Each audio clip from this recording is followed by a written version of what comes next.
Sabres beat the New York Islanders in a 4-point swing game to put them 3 points back of a playoff spot. UPL with his 5th shutout of the season and of his career.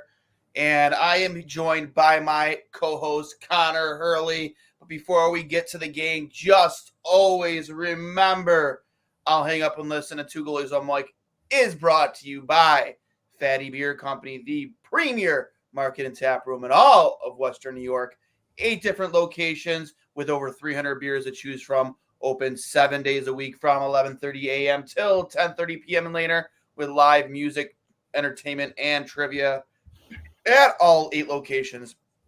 And, of course, kid and dog friendly.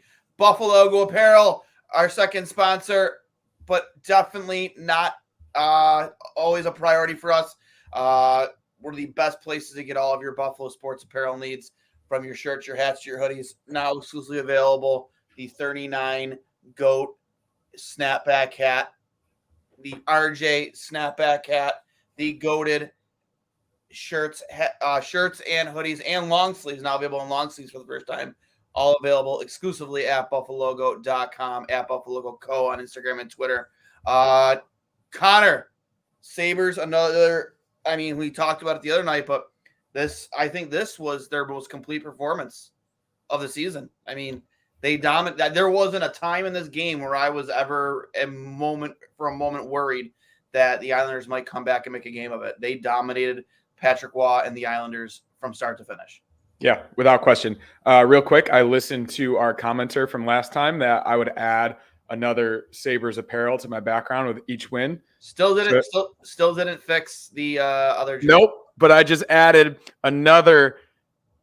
I added my golf clubs, and then I also added a Rasmus Dahlin jersey to the background. So we're going to keep going. We might as well, because I got enough stuff, and I'm just too lazy to put it up. But given the vibes that we have right now, the second 3-game winning streak of the season, as you said, the fifth shutout for UPL this season, 69 points for the Buffalo Sabres. Nice. 3 points out. And guess who lost tonight? Again, the Detroit Red Wings, who are in what would be best described as a free fall. So that's good. Their goaltending, by the way, atrocious. Not great. I think the Coyotes are a pesky team, as the Sabres have seen this season. So that's not an easy game by any means. They've got nothing to lose, and they've got a lot of young, talented guys. So I'm not surprised they lost, but at the same time, they've lost 7 straight. And this Sabres team is pretty good on the road. I just realized it's a 9:38 a.m. Saturday game for me on Saturday. For you, baby. West Coast sports times. That's always a lot of fun. 12:30 for everybody in Buffalo. But, yeah, as you said, absolute complete game from start to finish. Looked like a playoff team, if we're being honest. It looked like a team that knows that they're fighting for their lives, that from the opening puck drop, especially in this game, those first 3 shifts where they had the Islanders hemmed into their zone for the second shift, especially that second shift, felt like 3+ minutes, just cycling the puck. The Islanders, we'll go over this later, but they play the most boring brand of hockey you could possibly imagine. And if they're not Devil style stuff, man. Exactly. And if they're not up in a game, and that's why that goal by Victor Olofsson was so huge, if they're not up in a game, it's hard for them to come back. And if they're not just trapped into their own zone, clogging up the neutral zone, that speaks trouble for this team, because they don't have too many guys that can create on their own. So, yeah, unbelievable game by the Sabres. And nothing to take away from UPL. Obviously, he played great tonight. But how about just how night and day better defensively this team is from where they were the first 30 games of the year? I mean, how much puck watching has absolutely gone down.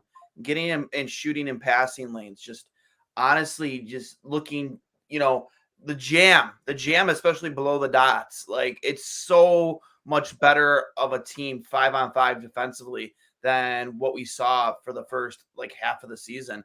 I mentioned during the game, Connor Clifton, say what you want about how he started his Sabres career, but that is a guy who has been a big key part to this team defensively over the past, I'd say, 2 months.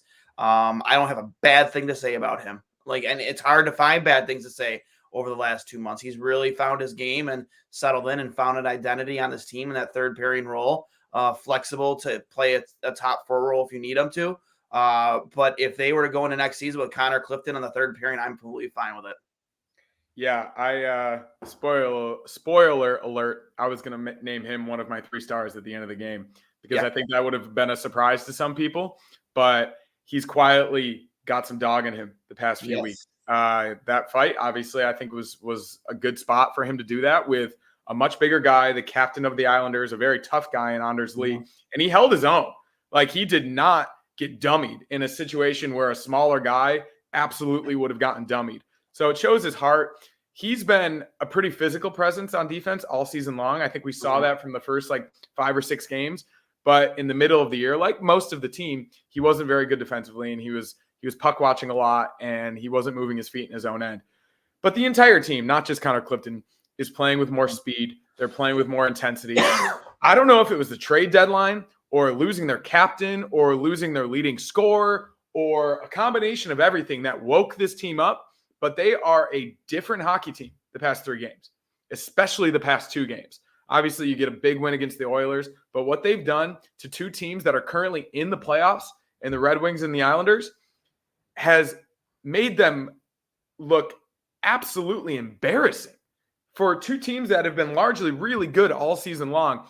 Obviously, hitting a little bit of a tough stretch, but gosh, they're peaking at the right time, and it gives me a nice sense of happiness that while we were frustrated in December and early January, mid-January, even early February, since 2024, this team is, since the calendar year has turned to 2024, they're 17-11-1. The goals against and the save percentage are obviously incredible because Luukkonen's been amazing. But I'd like to pat ourselves on the back. I don't think we ever gave up. I really don't think so. Maybe I did at certain points, but it's been a journey for this team, and they've finally reached their potential, which is absolutely wild given what they've done in the past week and a half. I agree, man. You talk about the trade deadline, the impact that Bo Byram has had on this team since in just a small handful of games. I think it's getting undeniable how well he meshes with Rasmus Dahlin in that top pairing and the flexibility he gives them for the other 2 pairings, having him there. Owen Power kind of settling in. I know he had a couple points tonight, paired with Yoki Haru, and then Connor Clifton, of course, on the third pairing. Just the flexibility you now have with your defensive pairings since you brought Bo in, and just what he brings, just defensively and offensively. We talk about it a couple times, but you could literally mention it every single game how he moves the puck up ice, how he exits his zone entries, just his ability to patiently wait for his teammates to find a patch of ice, and he just leads them into it. You said it in a tweet before. He's Dahlin light. Yeah, it was pretty apparent watching the highlights. I clearly hadn't seen a lot of him aside from the playoff run a couple of years ago, and even that was a long time ago, almost 2 years. And he's obviously been injured here and there. But just watching the highlights, as you said, they are highlights, but they are also an amalgamation of everything he can do at his best. And when he's given free rein and when he plays with the best players, he's playing on a line, not a line, but a defensive pairing, and also on the first power play unit with Rasmus Dahlin, a guy that maybe he didn't look up to because he was only drafted a year after him, but it's a guy that he's clearly modeled his game after. He plays in the exact same way. Yes. Dahlin's been quietly just awesome in the same way UPL has over the past 2 months after a tough stretch in the middle of the season, just like the rest of the team. But it weirdly added balance to the rest of the roster. And I think it woke the forward group up a little bit, knowing that they didn't have their number 1 playmaker and their leading scorer on the team anymore. I think it's given even guys like Zach Benson, an 18-year-old kid, more of an opportunity to assert all of his strengths. We talk about his diminutive nature and him being small, but what is there to be said about just putting in the most effort on every single shift, on dogging every single puck, being a pest? Jordan Greenway, again. I watch him out there sometimes, and I cannot believe he's a guy that had 2 points on the Minnesota Wild when we traded for him. Mm-hmm. He's everything everybody thought about Jordan Greenway in the beginning of his career. The size, the speed, the physicality.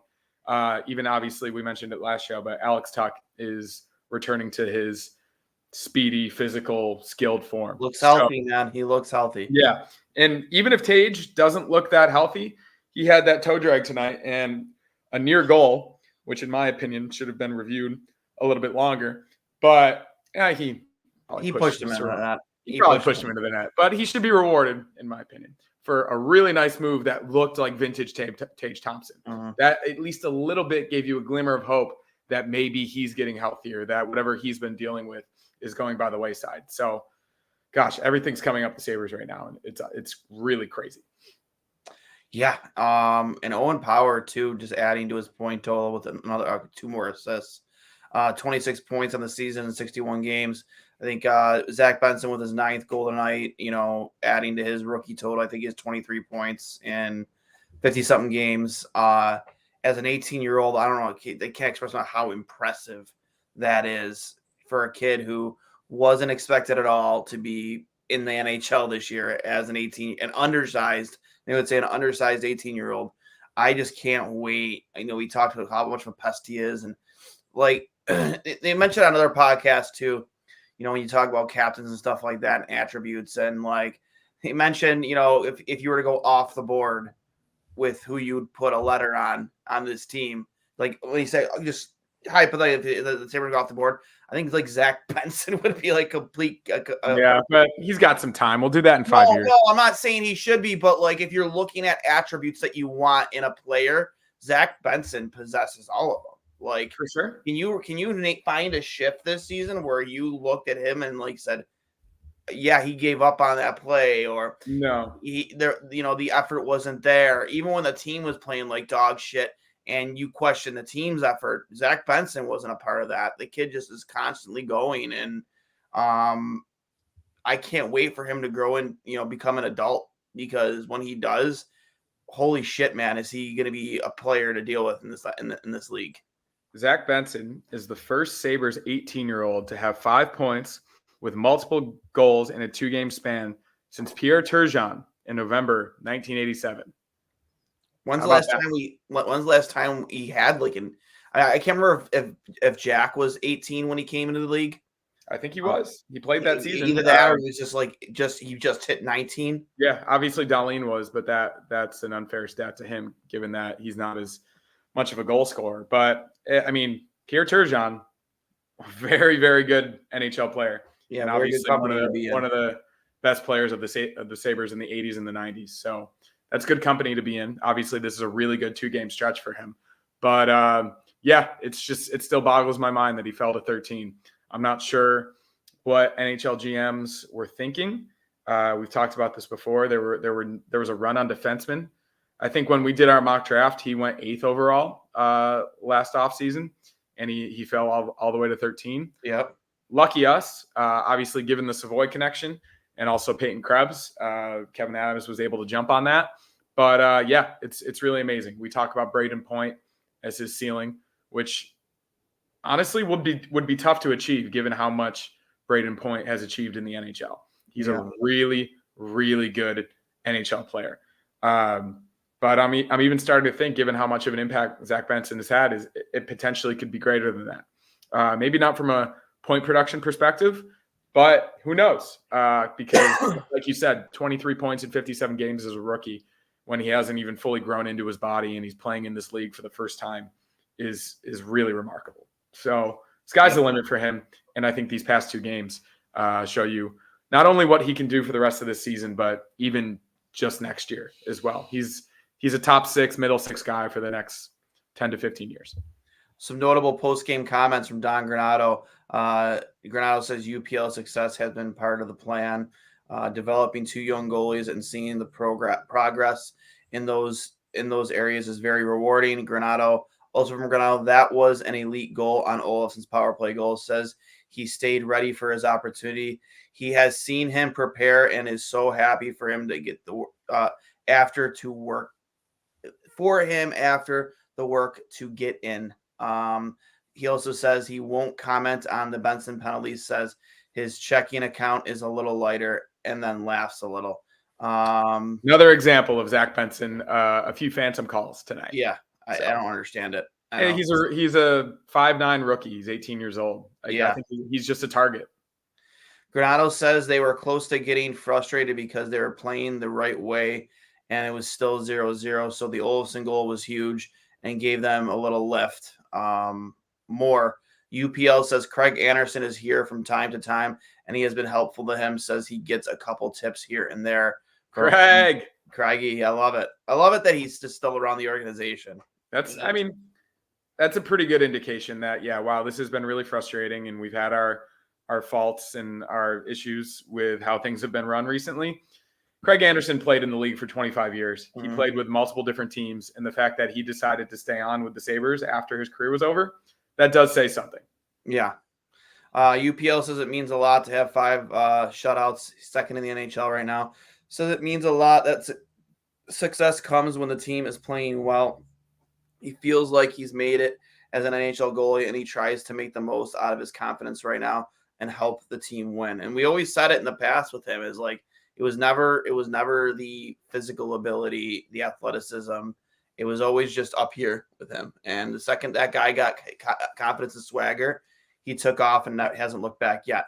UPL says as a group now they are playing with a nothing to lose mentality. Says there's no reason to back down now. Says they are playing fearlessly right now. He also says it's been a long year, ups and downs, but as a group, they are taking it one game at a time. A lot of good stuff here in the post game via Brian Koziel. So,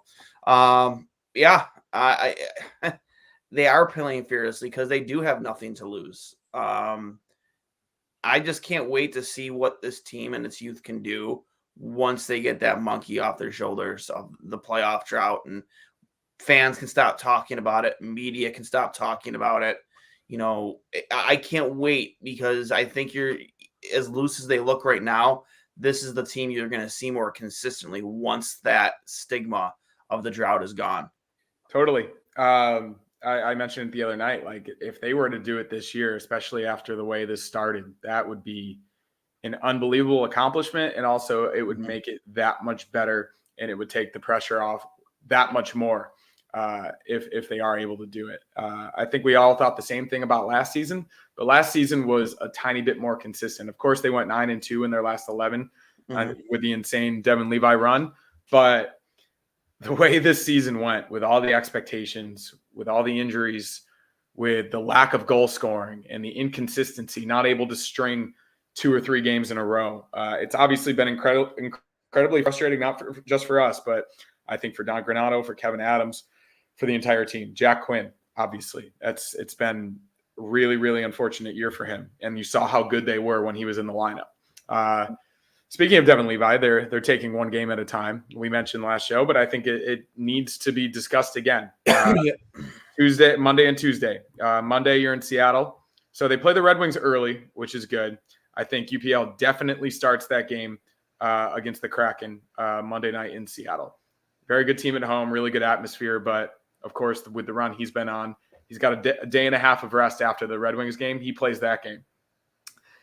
Next night, they're in Vancouver. Not that big of a travel distance in terms of geographic, and then maybe it will depend on the amount of work he gets in that Seattle game. But as we discussed, I think you bring Levi on that trip and start him against the Canucks. I can't stress enough that. So they play. Who do they play before the Canucks? The Kraken on Monday night in Seattle, and then Tuesday night in Vancouver. And then you don't have a back-to-back. I can't see you. I just can't see you starting UPL both those games. That's what I'm saying, though. So the last time they started him back-to-back was when he was in a situation where he didn't have that much work the day before. And they played the Jets the next day, and the entire team lost their legs in the third period. But especially on a West Coast swing, a road trip, time travel, time change, everything involved in that, I don't know how you don't bring up the guy who was – he's been really good in a I'm looking up his numbers. I know last time I saw he had like a 926 save percentage. In the AHL, yeah. His AHL, record's not that great, but the team hasn't been playing that great, but his numbers are incredible. Well, the players that you are normally scoring for them just aren't right now. Yeah. So I mean, I love Comrie. I think he's a great personality. I don't think the losses this year have been completely on him, but I don't necessarily trust him to go into Vancouver and help us win a hockey game that we need to win. So we've talked about Devin Levi in big games, how good he is in big games, how much he rises to the occasion. I think he would just treat that as another challenge. And then you don't have a back-to-back for a while, and you can send him back down and keep developing him, because I think he would probably enjoy that too. So, yeah, I hope they do it, but I have a feeling they're not going to. I think they should. I think they should, but I don't think they will. Well, I mean, that's a different discussion. Comrie was healthy last time, correct? And pretty sure he was healthy last time. They brought him up instead of. Well, I thought they brought him up the last time from the AHL because UPL was sick. Yeah, but he still played. No, I know that. What I'm saying is that they brought Levi up from the AHL and he played against Boston that night. And I think the only reason they brought him back up was because they needed to. This would be a situation of not need. It would be a situation of. But on the West Coast trip, when they brought him on the West Coast trip, that's when they played LA. They played LA, San Jose, and who else? Well, it was Anaheim, LA, and San Jose. I think UPL played against the Ducks. From what I remember, they sent him back down to Rochester. Was it after that Boston game? Because it was like a paper transaction. They sent him down. He went down to Rochester. No, that's what it was. Because that's what it was. I remember now. He didn't play for 2 weeks. They sent him down to Rochester to play a game and then brought him back up for that West Coast trip. Okay. I don't think it was because UPL was sick. I want to say this was a similar situation that we're getting into that it was then, is they brought him up because and Comrie. Yeah. Comrie. Okay. Well, I really hope they do it. I think you got to throw all your cards on the table at this point, like they did last year when he had just gotten out of the NCAA tournament and they brought him in for a little bit more stability in net, and he went on a Linsanity type run. So Linsanity, I love it. That's what I'm saying. That's what it was at the end of last year. And I mean, Luukkonen's not just on a Linsanity type run. Luukkonen's, to make reference to the coach that we just beat, he looks like Patrick Waugh. Like he looks like Patrick Waugh in his prime right now, which is pretty amazing to think about. But of course, he needs to do it for more than 3 months, which I'm confident that he will. Even so, I want to give a shout out here to this guy. I'm pretty sure it's him, Christopher Capolini. I actually met this gentleman today. I was talking to Carl. Also, shout out. I'm pretty sure his name is Carl. Shout out to Carl, owner of one of the stores I was in today. We were talking about the Sabres, about how big tonight's game was, how good they've been playing, talking deeply about Bo Byram and how much of an impact he's had. And Christopher came into the conversation and he starts talking, and me and him were directly talking, and he flat out goes, "Hey, are you Duane?" I was like, "Yeah." And he goes, I listen to yours and Connor's podcast. And I'm like, "Oh, no shit. That's awesome." He goes, "I'm actually listening to it right now." I'm like, "No, you're not." He was literally listening to our podcast at that moment while he was talking to us, which was crazy. So I hooked him up with some stuff that again, I don't like getting too personal, my personal life on social media, but like hooked him up with some stuff from work. Told him we give him a shout out here tonight, him and Carl over at Buddy. So shout out to both of you guys. Thank you for always supporting the show and supporting the Sabres. So runs like this are for guys like us who've never jumped off the wagon. So shout out to you, Chris. Shout out for to the real Carl. sickos. It's for the real sickos that never leave no matter what. So big 5-game road trip starting Saturday: Detroit, Seattle, Vancouver, Edmonton, and Calgary. Going to be as tough as it gets. More from Christopher. The new lines seem to be really working, except the Tage line could be better. What is up with that Tage line? I know, we got some points there from Tuck the other night. Tage kind of scores here and there. It's Tage, Tuck, and Gergensons, correct? Gergensons, yeah. So is the Gergensons the problem there? Is it? No, I don't think so, because we know what Zemgus Gergensons is going to give to this team. So I think you could throw Gergensons on any line, and he's going to do what Zemgus Gergensons has done for the past 10 years. So I do think it is Tage, and it's Tage not producing at the level that Tage is used to. And I think we've mentioned it a few times. He's not at 100% health. He is not the same player he was last season. I don't think he has been all year. So yeah, I guess like compared to the other lines tonight, not as good, but Tage is still, he's like almost become like a distraction, right? Like even on the power play, everybody's shading over to him. Anytime Tage has the puck, 2 or 3 guys are around him. What he did to that defender tonight, that toe drag, what we became used to last season, that was when he was going one-on-one with guys. So when he starts to get a little bit healthier and get those opportunities, he's going to be able to do that still, because those skills don't just go away. I just think his confidence and his ability to get to the front of the net with moves like that have suffered because of his injuries. Yep. Good comment here from Peter Fitzgerald. Isles, Wings, and Capital are some of the worst playoff contenders I've seen in recent memory. Wouldn't be shocked if 88 points is good enough for the second wildcard spot. And we've said this on the show too, man. Like there's a lot of like parity in the East this year in our division. Like it's not as spread out, your good teams and your bad teams as last year as it is this year. So yeah, you might be able to get in with 90 points or maybe a little bit less than that. It is a possibility. I just don't think the East has been as dominant this year as it was last year, where last year was 92. Yeah. So it's not like that was this crazy amount of points to get into the wild card spot. I think we all probably went into this year hoping for 94, 95, because we probably thought that's the threshold we would have needed to get to. But yeah, it's a down year. I mean, I'm just looking at the race right now. Washington's game against the Kraken just started. They do have 2 games in hand on the Sabres, and they have the same amount of points. They've got a bunch of loser points, and they have less regulation losses. So that's the difference there, obviously. The Sabres have the second most regulation wins of the 5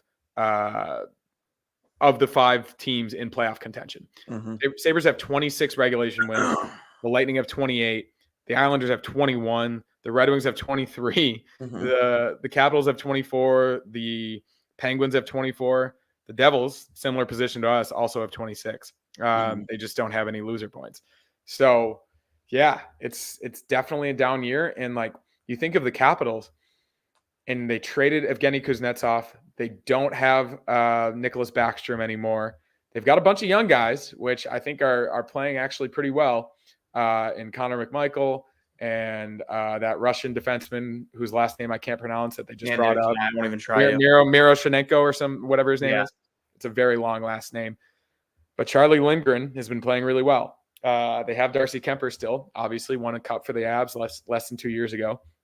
So while you don't think of them as being a team that could do this, they also have Alex Ovechkin. They have John Carlson. They have the guys that helped them win a cup back in 2018. Is it 2018 at this point? Gosh, time flies. Yeah. But yeah, I mean, it's as good of a situation as you could imagine for the Sabres given where we were 2 months ago. I love this comment from Mauricio. Ric Flair, woo, woo, woo, impressive win, opportunistic scoring, driving in that, rebounds, tips, dirty goals. Finally, the boys are maturing into professional hockey players, sound fundamentals. They're even making Mauricio positive. I know, right? What a time to be alive. I know, man. He's becoming a mark. I love it. The last 2 games, I have turned it on, and a goal was being reviewed. I saw the end of the first and could pick it up until the 10:30 left in the second, and all of a sudden we're up 3-0. Maybe I should not watch. You got to do whatever you got to do, Aaron, for this team. Nope, absolutely not. Don't believe in superstition. You have no effect on the game whatsoever. Watch the game.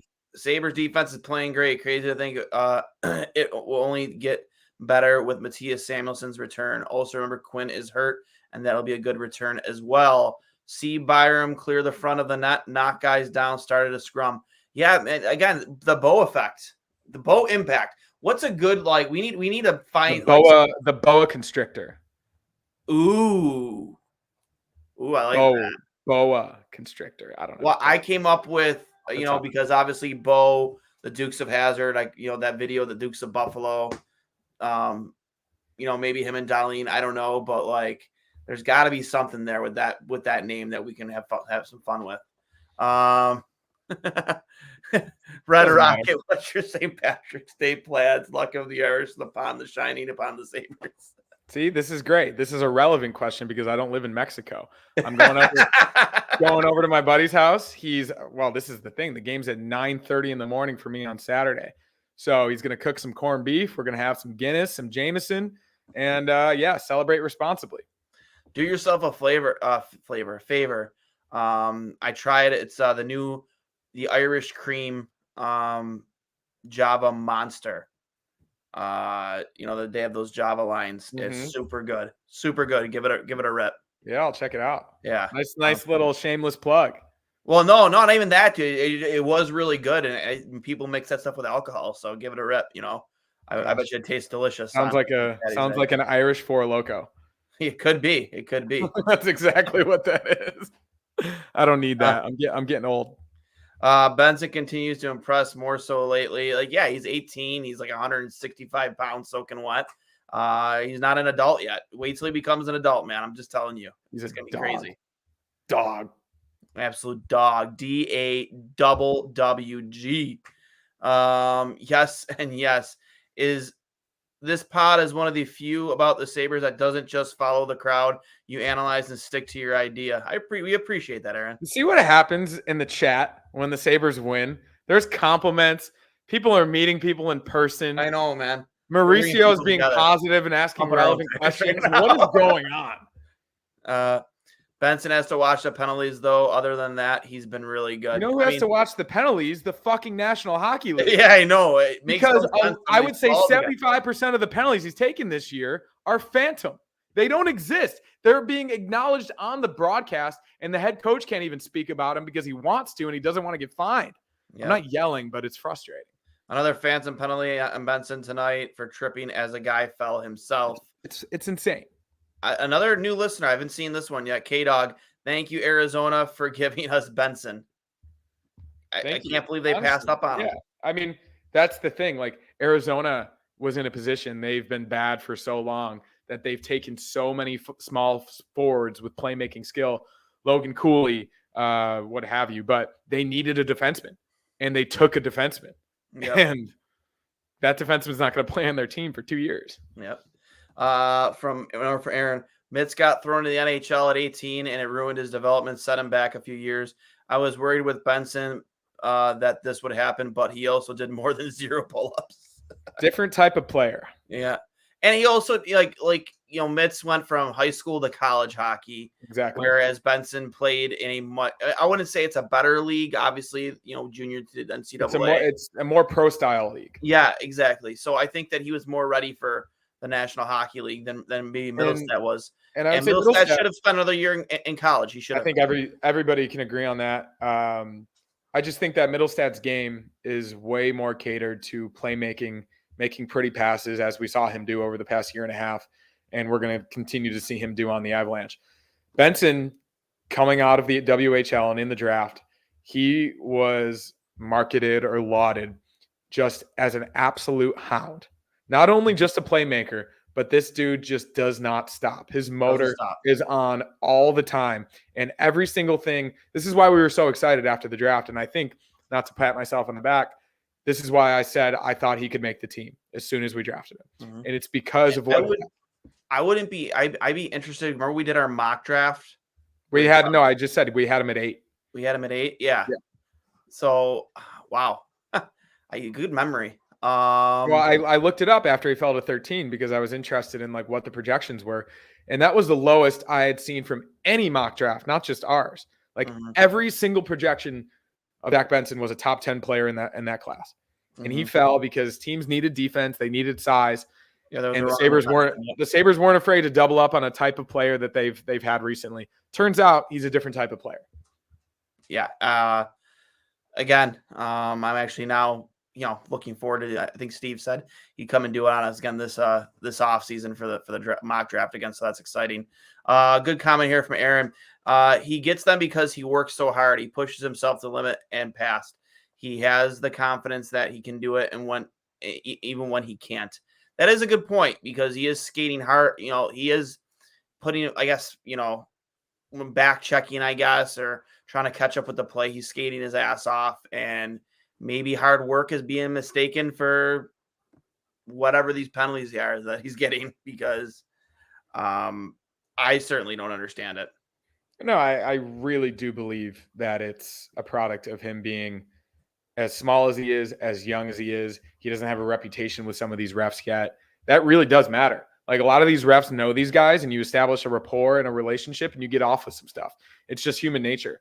These refs aren't robots. And sometimes they call things and they make calls for guys that they've known or they've seen themselves in different situations, and they haven't seen Zach Benson.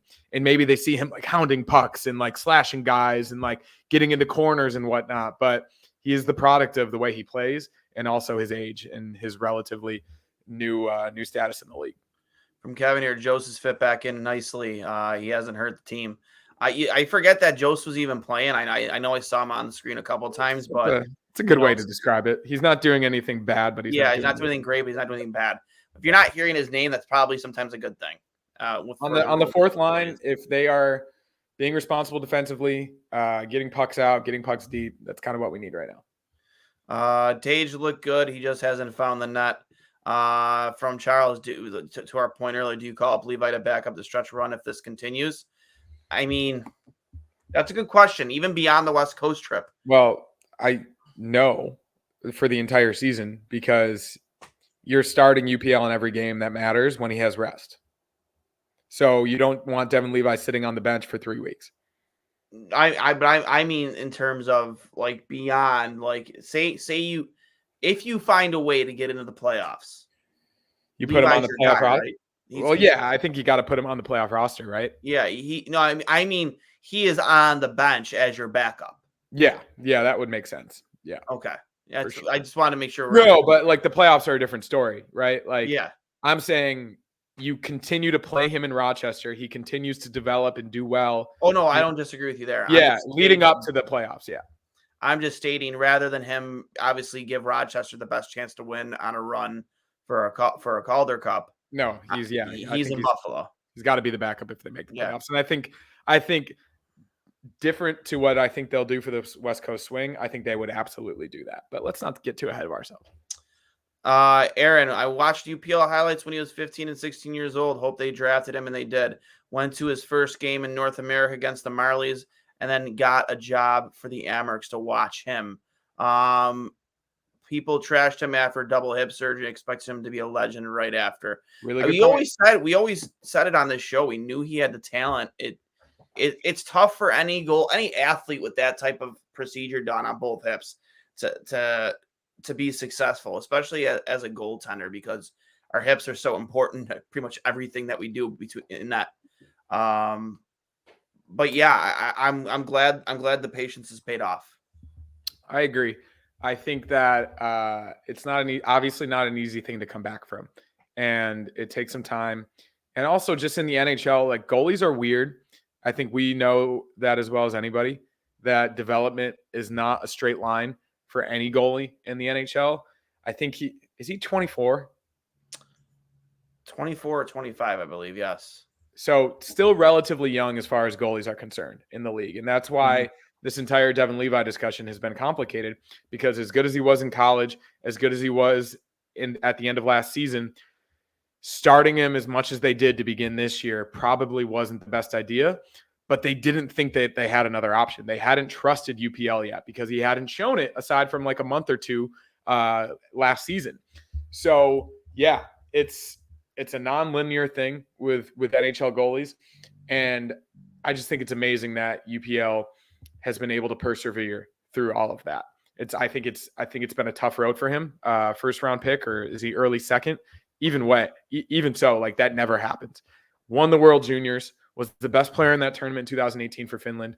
He was the guy that Sabres fans were clinging their hopes to from 2018 to 2021. He was the Devin Levi before Devin Levi came around when we traded Sam Reinhart. Yep. So for him to finally ascend to this level where even tonight, he quietly was just really good.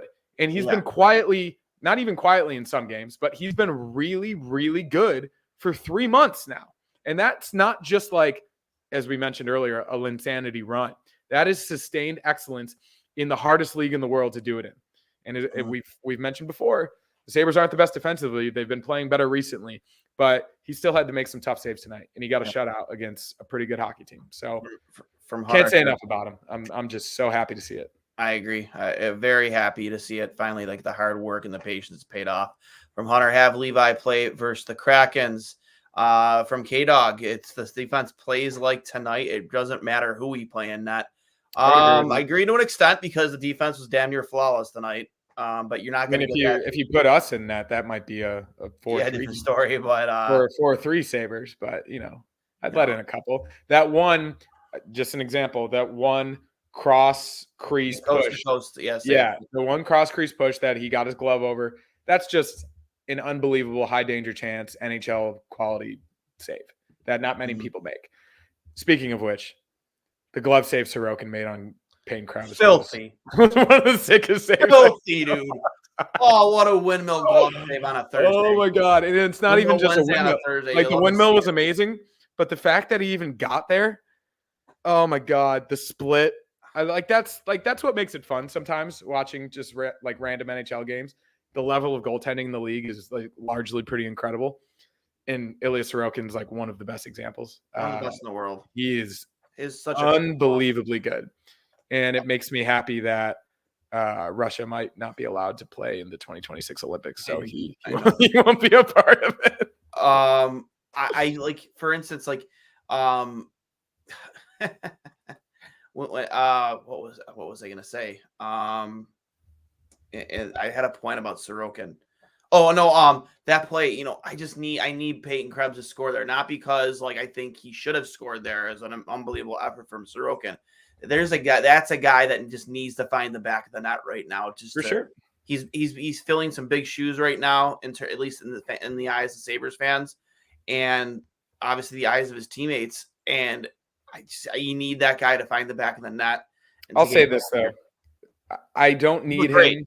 Yeah, we definitely need it once or twice, but I just need him to continue to play with the high level playmaking that we expect from him.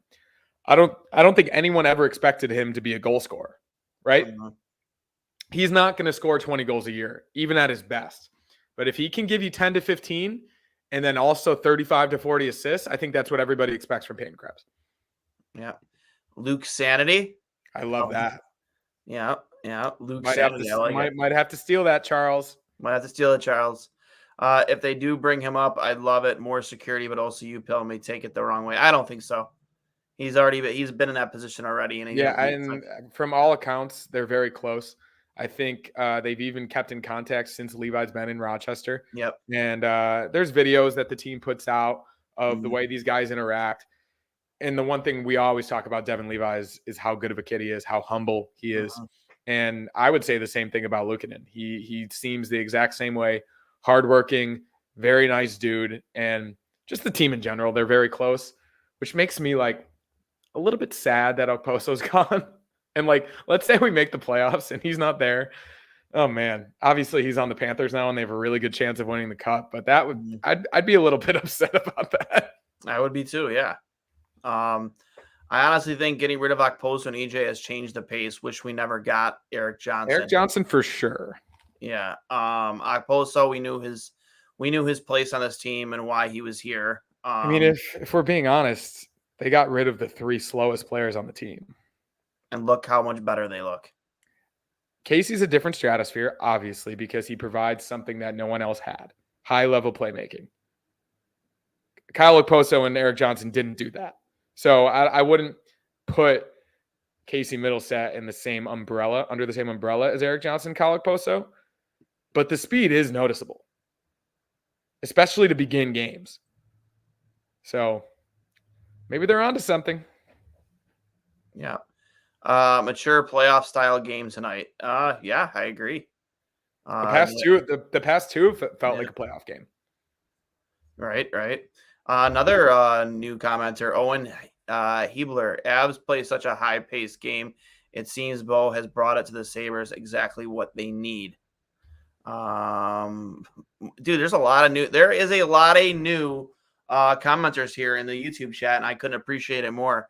Let's Bo Buffalo. Oh, that's good too. Sticks and Cricks. I might steal that one, bud. Let's Bo Buffalo. The new commenters and the positivity. This is all product of the Sabres actually being good. From Ken, another new commenter. Go Sabres, we got this. Benson, the next Chris Drury. I mean, different. Also, like I would say, even a different style of game. I would, gosh, I almost compare him to like a Brad Marchand. Yeah. Without the really dirty antics. Well, he's not out there licking people in the face. In the eyes of the NHL, he's the dirtiest player in the league. Love this channel. Go Sabres. Thank you, Chavo. Another from Chris. Dogs and cats living together. Mass historians. Oh, it's funny. I don't know if I know that. I don't know if I know that reference. At the first, I thought it was Dumb and Dumber. Our pets' heads are. What's the quote from Dumb and Dumber? When they get back to the apartment. I haven't seen it in so long, but that sounds about right. Somebody in the chat would probably quote it. Our pets' heads are falling off. Our pets' heads are falling off. When they get back, they thought the electric bill collector or whatever was the one who they thought they were the bill collectors, that the people who cut the bird's head off, and then they sold it to the blind kid. Usually comment on Facebook, but you don't get those, so I came to drive you nuts in the comments. Would have been here for wins or losses. True. UPL is the lights out, man. Keep him healthy. Benson, the next Drury too. I feel like Greenway has been on one lately, which is awesome. And Owen Power, he looks like he is finally trying to shoot and not make one too many passes. Go Sabres. Yeah, he's obviously, I think since the return from his injury, he's been really good. And obviously he took a lot of heat earlier in the year, but so did the entire team. No one was playing particularly well. And everybody that wanted to ship Owen Power out of town, to you, I say, you were wrong. Yep. Greenway doesn't get enough credit. His penalty killing is great. He's the ultimate toolbox guy, man. He has it all. Yeah. Levi has been insane in Rochester. One game, he had 52 saves, gave up 2 goals. He was making over 30 saves when only giving up a couple goals. And I think we knew that was probably going to happen, given how good he was in college. The logical next step was always the AHL. They just brought him up to the NHL at the end of last season out of necessity, obviously. Yep. And then they started him this season out of necessity because they didn't trust anybody else. And it turns out maybe he wasn't fully ready, and that is okay because he's 21 years old. But you're now coming into a situation where you could have a Linus Ullmark and Jeremy Swayman type situation with this team in the next couple of years, which I think would be really good for everybody. I don't think anyone would hate that. So see what happens. I don't think anyone's talking about one guy has to be the bell cow over the other. I think the best thing that could possibly happen is the proper development of both guys. And if you already have a legit number one starter in UPL and you've got another one coming up, can only mean good things for this franchise. Yeah. I like this comment here from Zach, friend of the program. UPL should get Vezina votes. I wouldn't be surprised if he does. I don't think he would win it, even if this team does get to the playoffs, just because I don't think they would view him as the sexy. So I don't think he wins either, given the start. But I've been seeing a lot of this online the past couple of days. Yeah. He's top 5 in everything. Yep. Everything. Games played. If he continues this run, he'll be the first goalie with 30 wins in a season since Ryan Miller. Yeah. So games played, obviously games started. Goals against average, save percentage, high danger save percentage. Every metric that you use to judge the best goalies in the league, he's top 5 in every single metric. Mm-hmm. I do think that if the Sabres make the playoffs, I think he comes in second or third place, probably only behind Connor Hellebuck. Markstrom's had a pretty good year, but they might not even make the playoffs. Yeah, there's a chance he could just be behind Hellebuck, who we all think of as the best goalie in the league. So I think you got a new nickname, man. This is the third time he's called you the Red Baron next Sabres assistant coach. I don't mind that nickname. You don't get experience Ellis has none. I don't mind. Speaking of playoffs, I got a playoff game tonight, and I got to get out of here pretty soon. Oh, I apologize, man. Yeah, we'll get you out of here. All good. Gotta get another dub tonight. Team's doing really well. It's a revenge game for the boys. I think I told you last season that team that snitched on us. This is them. This is them. That'll get chippy. We played them the last game of the regular season, and 4 guys got kicked out in the final 2 minutes. So it's going to get chippy. I'm kind of equating it to how I equated the Sabres game tonight. It's a revenge game. It's everything you want from a beer league hockey game. The stands are going to be full. It's going to be unbelievable. So really looking forward to it.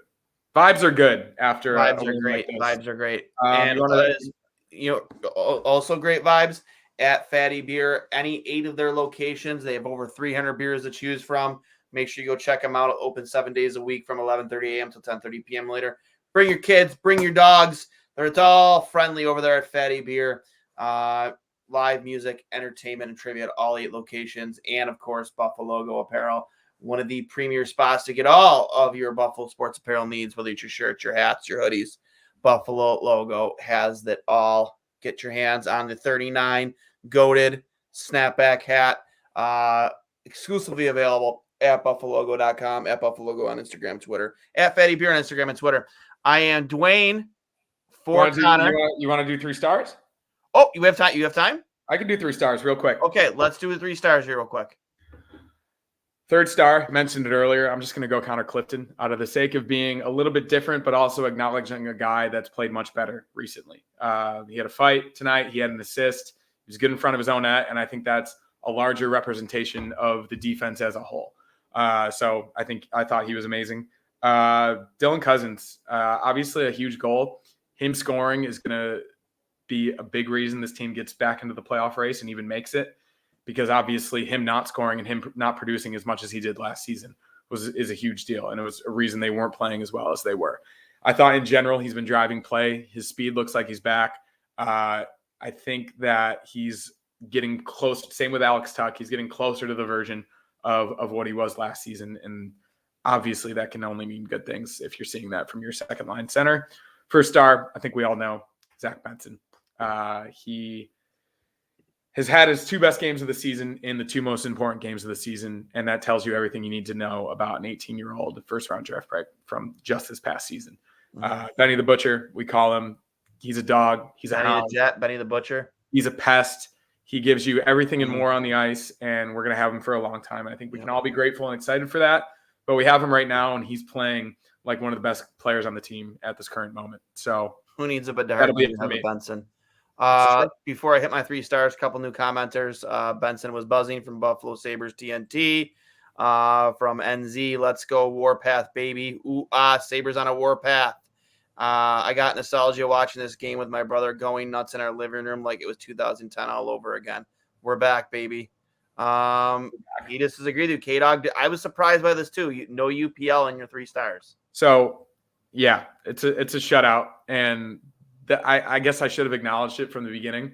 We've had him in our 3 stars so often recently that I think he had 3 hard saves tonight. And it was a light night for him. Yeah, and that's a better idea of how well the defense played and how well the team played as a whole. I didn't think this was a tough game for him. And as a goalie, when you get a shutout, sometimes this is tongue in cheek as just a way to be humble. But I think he could objectively say that this was a pretty easy night for him. So agreed. Yeah, I quietly, he was really good. He made a couple really big saves, but I think the game was already out of reach at that point. So I just think that the guys I chose had more of an impact on the game. So my 3 stars, obviously brought to you by Fatty Beer and Buffalo Logo Apparel. 3rd star, I'm going to go Owen Power, 2 assists. He's quietly been playing a very good game over the last few weeks. Definitely deserving of a 3rd star mention here. 2nd star, I'm actually going to go with your 3rd star, Connor Clifton. Big hits and a Tilly there with the captain of the Islanders. Didn't back down after laying out who did he hit? For that, Engvall. I don't know. He hit Engvall. Laid him out, and then obviously whenever somebody hits you clean, there has to be a response. So, but Connor Clifton didn't back down. I mentioned in a couple of tweets over the past few weeks, I think he's been really solid for the Sabres over the last 2 to 3 months. So has really turned his game around since the first half of the season. And my first star going to go Benny, Zach Benson with 2 goals tonight. Again, just all over the ice, an absolute menace to society. Not a bad thing you could say about him over in this stretch of games, getting his 9th goal of the game, or setting actually 9th goal of the game, 9th goal of the season, and 20-something points now. Not saying that, he is gonna get any, rookie of the year votes, at the end of the season, but for an 18-year-old kid who isn't really close to being a full-grown adult yet, he's been beyond impressive here in his rookie season. 18-year-old kid. So that being said, Connor, good luck tonight in your playoff game. And as always, everybody, go Sabres, and super excited. Big win tonight. And we will see you on Saturday unless we decide to record before then. So if not, see you Saturday afternoon for the 12:30 matinee. Biggest game of the season. Could be 1 point out of a playoff spot if we win that one. 3 points out right now. So good night, everybody. Go Sabres.